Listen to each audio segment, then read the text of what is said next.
Welcome back. खबरों के सिलसिले को आगे बढ़ाएंगे। वज़ीर-ए-आज़म मोहम्मद शहबाज शरीफ ने भारतीय जौहरियत में ख़वातीन और बच्चों समेत 40 मासूम लोगों की शहादत पर गम का इज़हार करते हुए कहा है कि शोहदाए वतन को ना भूलें ना भूलेंगे। एक बयान में वज़ीर-ए-आज़म ने ख़वातीन और बच्चों समेत 40 मासूम लोगों की शहादत पर गम का इज़हार किया और शोहदा की बुलंदी दर्जात और उनके अहल खाना के लिए सब्र की दुआ की।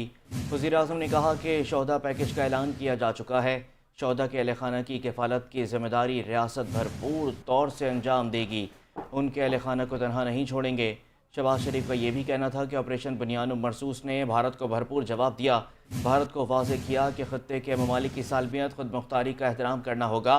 अफ़वाज पाकिस्तान ने भारत की अददी बरतरी की खुश फहमी और गुरूर को खाक में मिला दिया।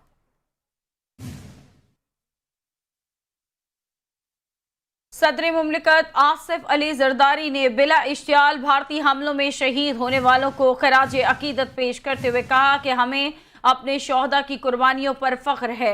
पाकिस्तानी कौम और मुसल्लह अफवाज भारतीय जारियत के खिलाफ सीसा फलाई दीवार की तरह खड़े रहे और दुश्मन का गुरूर खाक में मिला दिया। पाकिस्तानी कौम और बहादुर अफवाज किसी भी जारियत के जवाब देने के लिए हर वक्त तैयार है। मुल्क की सलामती और खुद मुख्तारी पर होने वाले हर हमले का मुंह तोड़ जवाब दिया जाएगा।